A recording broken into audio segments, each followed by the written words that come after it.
প্ৰথম কথাটো হ'ল যে অসমীয়া থলগিৰি খিলঞ্জীয়া মানুহৰ সংকট নামি আহিছে, এই কথাটো স্পষ্ট। সেইকাৰণে যোৱাকালি অসমীয়া মুৰ্দাবাদ দিবলৈ সাহস কৰিছে।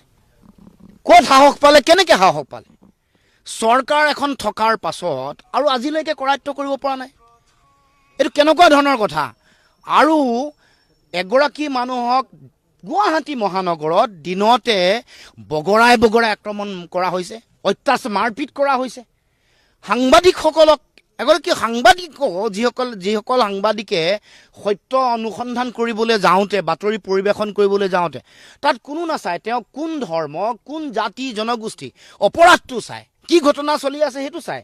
তেনেকুৱা এগৰাকী মানুহক যে আক্ৰমণ কৰাৰ যিটো পৰিৱেশ গঢ় লৈ উঠিছে, আৰু অসমৰ মানুহক, অসমৰ থলগিৰি খিলঞ্জীয়া ভূমিপুত্ৰক আক্ৰমণৰ ঘটনা এইটো প্ৰথম নহয়।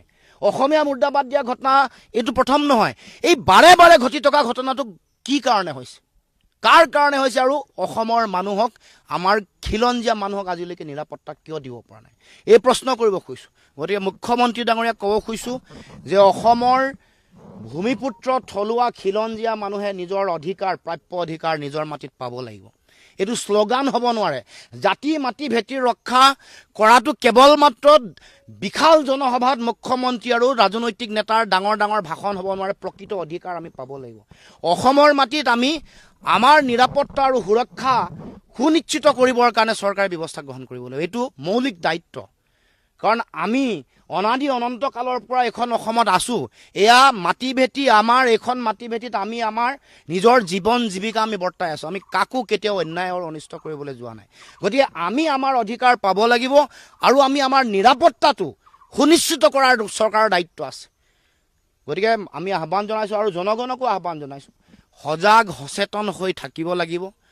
এনেকুৱা ধৰণৰ যিবোৰ আমাৰ ওপৰত আক্ৰমণ চলি আছে, যিবোৰ সমাজৰ বিৰোধী কাম কাজ চলি আছে, এইবোৰক নিয়ন্ত্ৰণ কৰিবৰ কাৰণে, এইবোৰক নিশেষ কৰিবৰ কাৰণে, পুলিয়ে পোখাই উৎখাত কৰিবৰ কাৰণে অসমৰ জনগণেও ঐক্যবদ্ধভাৱে যুঁজ দিব লাগিব। এইটো আমাৰ এটা সামূহিক এটা দায়িত্ব, জাতীয় দায়িত্ব বুলি আমি অনুভৱ কৰোঁ। ভুক্তভোগী যুৱতী মৃদুবিদ্যাৰ খবৰ ল'বৰ বাবে আজিৰ দিনটোত আপুনি আহি উপস্থিত হৈছিলে। এতিয়া তেওঁৰ স্বাস্থ্য কেনেকুৱা দেখিছে আপোনালোকে? আগতকৈ যথেষ্ট উন্নত, আৰু চিকিৎসকসকলৰ লগত কথা পতাৰ পিছত এটা কথা আমি গম পাইছোঁ যে ইতিমধ্যে স্বাস্থ্য ভালৰ দিশত গতি কৰিছে, যথেষ্ট উন্নত হৈছে, ছাকচেছফুলি অপাৰেশ্যনো হৈ গ'ল। গতিকে আমি ভগৱানৰ ওচৰত প্ৰাৰ্থনা জনাইছোঁ, খুব সোনকালে আৰোগ্য হৈ আহক। অতি মেধাসম্পন্ন এগৰাকী ছাত্ৰী, আৰু এটা অতি জঘন্য ভয়াৱহ ঘটনাৰ আজি আক্ৰান্ত হ'ব লগা হ'ল। আৰু এনেকুৱা ধৰণৰ ভয়ংকৰ যিবোৰ পৰিস্থিতি, বা এনেকুৱা ধৰণৰ দিনে যিবোৰ নাৰকীয় ঘটনা, এই ঘটনাবোৰক নিয়ন্ত্ৰণ কৰিবৰ কাৰণে, আৰু যিসকল অপৰাধী কঠোৰৰ পৰা কঠোৰতম শাস্তি বিহিবৰ কাৰণে চৰকাৰৰ ফালৰ পৰা অতি শক্তিশালী ব্যৱস্থা লাগিব। নহ'লে আমি দেখিছোঁ যে শেহতীয়াকৈ এনেধৰণে অতি বৰ্বৰ নাৰকীয় যিবোৰ আক্ৰমণৰ যিবোৰ ঘটনা, এইবোৰ দিনে বাঢ়িবলৈ ধৰিছে। গতিকে এইবোৰ নিয়ন্ত্ৰণ কৰিবৰ কাৰণে, আৰু বিশেষকৈ আমাৰ যিসকল এনেকুৱা ধৰণৰ কথা বতৰাবোৰত জড়িত, সেইসকলক কঠোৰ শাস্তি বিহিবৰ কাৰণে চৰকাৰৰ এটা শক্তিশালী ব্যৱস্থাৰ প্ৰয়োজন আছে, নীতিৰ প্ৰয়োজন আছে। সেইকাৰণে আমি আহ্বান জনাইছোঁ, আগন্তুক দিনসমূহত এই ধৰণৰ ঘটনা যাতে নহয়।